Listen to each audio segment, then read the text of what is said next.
They say the future's in a constant state of flux. But when it comes to data management, is that really the case? Well, we're going to explore that a little bit today on the Data Radio Show.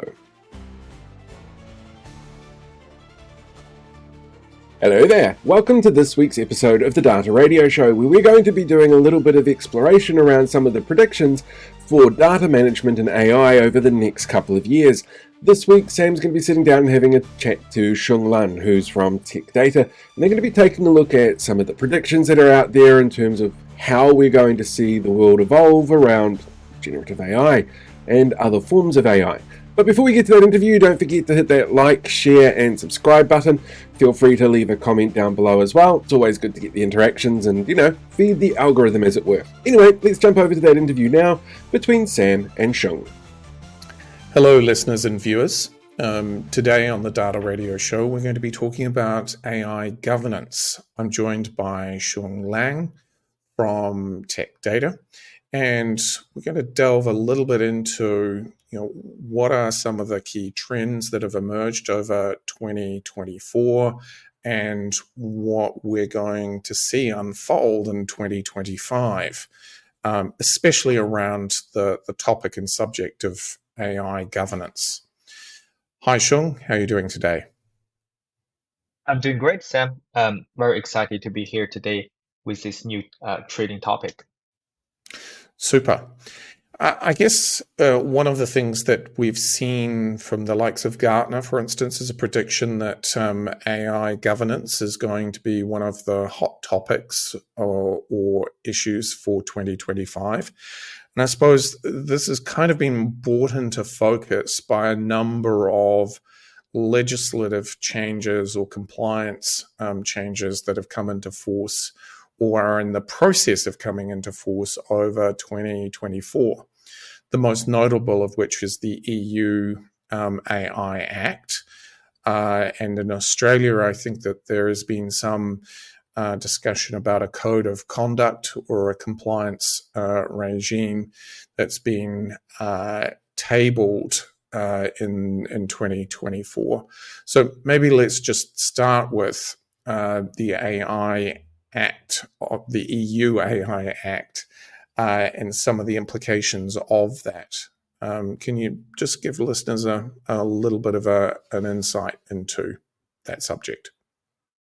Yeah, of course. So for AI governance, I think it's very important concept for deploy AI. Of course, when you deploy AI, build an AI use case, the AI governance is also need to be in place. And a EU AI Act, I think, is the first law to manage this AI applications for all the organization. I do have a short presentation to kind of quickly go through the AI governance, the main concept, and also some we call that guardrails for AI governance. So we start something simple. Think about the typical process for you develop an AI application or AI system. So you start to build, and this one can build on different cloud provider, and then you deploy this one and make it ready for your customer or end users. But when this is simply process, but when it comes to the AI governance, there will be more than that. Essentially, I think there's three concepts for AI governance. The first one is AI documentation. So that means you need have the document for your AI use case, what is the target user, and what model you have used in your AI system. That is AI documentation. It's more like think about a product. You have this nutrition label for a specific product. That is the AI nutrition label for your AI applications. The second part will be the evaluation and the monitoring. So that is like when you develop this AI application, you need to do the testing, check different metrics, make sure that meet the expectations. And when you deploy this AI in production, environment, you need to monitor it, make sure the AI system still behave as expected. The third part will be um, uh, model risk governance. So that part is more from the business owners, stakeholders, besides developer, to make sure your use case is aligned with different regulation, compliance, and also do some risk assessment to have a guardrail and internal audit before it go to development phase and production phase. So all these three main component is essential for AI governance, which we can see more detail shortly from the Australia AI safety standard, how that reflect in this and guardrails in that standard report.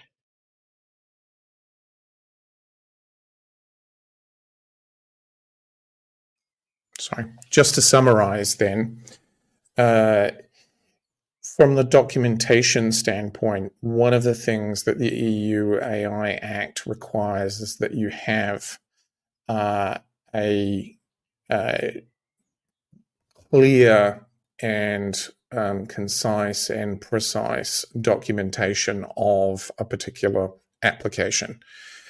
And then from a process standpoint, how you are evaluating and monitoring for things like accuracy, drift, bias, and explainability.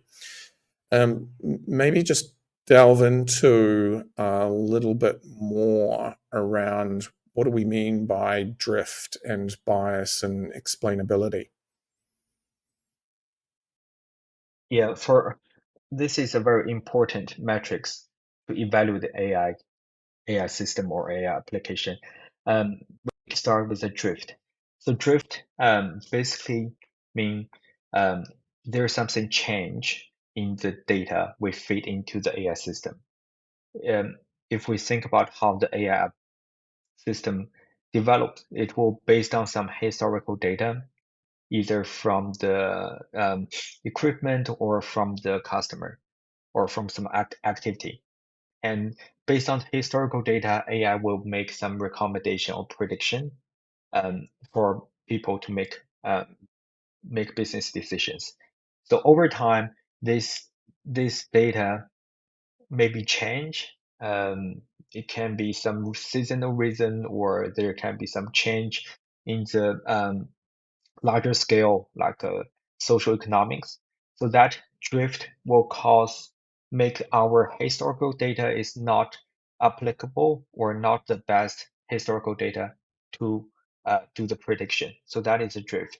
Another part for explainability. What that means is we need to have a good understanding how AI make this decision. So that I think from the traditional machine learning perspective, that one will be similar to understand is, for example, we predict if some customer will churn or will quit their program or quit their membership in a few months. Then based on that prediction, we need to explain um, why we make this kind of prediction. What is a key driver or key factors to cause this customer to churn? So that is one example for explainability. So that help us to better use AI outcomes make a decision. Yeah, I have an anecdote with respect to drift. Apparently, there were questions put to an LLM agent or chat window in the month of May, and the same questions were asked of that LLM in the month of December.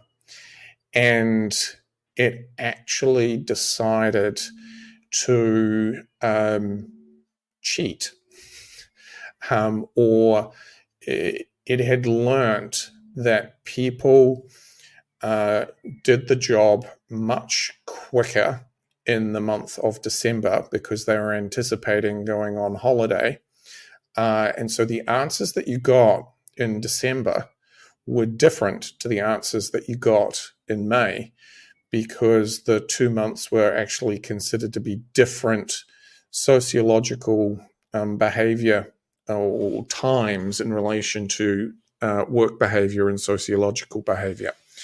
So, as peculiar as that example might seem, there are these aspects of how neural networks work in their reasoning that we haven't actually figured out the reason why. Like the inference that had been taken between completing a task in May was different to the inference of the task in the month of December, purely because people actually spent much less time on solving a problem because they wanted to go on holiday.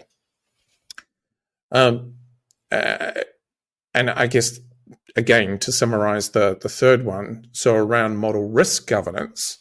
So the one that I hone in on here is around incident management. So actually, the evaluation and monitoring gives you the opportunity to be able to see that it's behaving differently at different times, for instance, or you're seeing drifts away from the norm in terms of answers and responses from a neural network. Talk a little bit more about how the model governance, or the governance model, works in relation to risk. Yeah, so the instance management is a good example. First of all, you can see the connection between all these three components. The instance is, we know that based on our monitoring, if we notice there is a drift, there is accuracy reduced lower than before, or there is some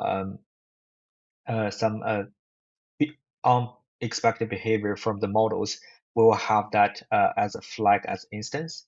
Then that will go to the our, let's say we have some tool like dashboard to reflect, okay, we have some models have this non-compliant behavior. You need to do more investigate.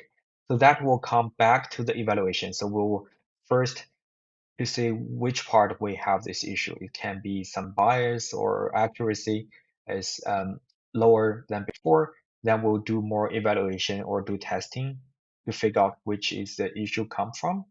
Then that means we will do more development to retrain the model or to add more guardrail or change the prompt part to try to avoid that in the future. Then all this change can be like change log. We need to do the documentation um, to as our record to prevent that happen in the future. So all this is kind of like work together process or like a cycle. You need to ongoing effort to make it perform and manage these models. Great. I guess I believe you've got some more to talk about here.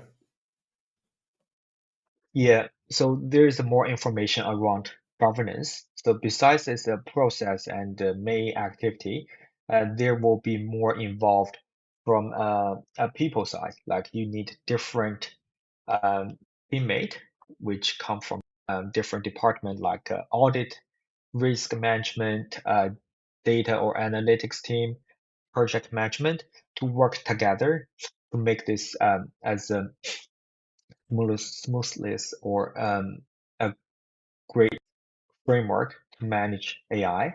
And also there's for now in EU AI Act, there is a penalty, a big penalty if people against this law. Um, so I think that may be one of the main motivation. And for this is more detail. So how that EU AI Act articles, like each articles, they basically is like some guidance for you to make sure you're uh, within this AI Act to how to associate to different activity. Similarly, in Australia, we recently have this AI safety standard in August 2024, and there is a 10 guardrails. We can quickly see, first of all, you need to have some accountability process to make sure the model and your AI strategy, AI system is applying to the regulatory complex that will definitely involve AI governance and also risk management. And also there's um, for evaluation like testing AI model, the evaluation we discussed. We also have this make sure you uh, show people and the end user is informed this is AI enabled decision to make sure people know what that is and have more transparency and explainability. So you can see all this AI safety standard is aligned with EU AI Act and also aligned with the three main component we discussed. One difference for now is this is voluntary, it's not law yet, but I think I know we are for Australia is in the process to make it mandatory, is in this consultation process to finalize this AI safety standard. So it will definitely will be a very hot topic in 2025 when this come to more mandatory and more government will have to um, follow this to make their own AI offering or AI system. And the governance is definitely, yeah. I guess that brings us to one of the predictions that there is from Gartner, and they claim that by 2028, enterprises using AI governance platforms will achieve a 30% higher customer trust rating and 25% better regulatory compliance scores than their competitors. So those may seem to be relatively soft measures of uh, uh, the idea of customer trust ratings, but trust is incredibly important in terms of the viability and agility of your business to adapt to disruption. So if people don't trust you, they're less likely to engage with your products and services as your reputation is impacted. Similarly, the penalties from an EU perspective, and I think the important thing here to note is that it doesn't matter if you are a business that is domiciled in the European Union, or you're an Australian business, for instance, or a US-based business. So long as you're doing business in the European Union, you have to comply with these regulations. And so the impact of the EU Act, very similar to GDPR, actually has a worldwide impact if you're delivering any form of digital service into the European Union. Is there anything you kind of want to add there, Sean? Just a comment for the first part. I think the AI governance, the reputation is definitely the more important concept or more important aside we for AI governance. Analogy I heard before is um, AI governance is more like navigation. If for vehicle, if we think the company is a vehicle, it's more like navigation. Um, to make sure you're on the right track, all these guardrails or some check that is more like a safety back. You don't want to use that um, guardrail when like only happened when there is something wrong in the AI model. You want to manage that earlier to navigate your AI system on the right track. Great. Well, so that's number one of a number of topics that we'll be talking about in relation to 2025 and what you need to consider over the holiday break. Thanks, Sheng, for your time today. And we'll see listeners and viewers for the next one. Thank you. Looking forward to that. Hey, I want to thank Sam and Sheng for this week's episode. It's really informative to sit down and listen to someone who is so knowledgeable about what it is that they're talking about. It's like really invigorating, actually. It's kind of cool to sit down and get that insight from the experts. Anyway, if you haven't already, don't forget to hit that share button or like button or subscribe so you can get more great content as we upload it. And don't forget to make sure you keep checking in all the time for great new stuff that we're putting out there. Anyway, have a fantastic week, live long and prosper, and may the force be with you.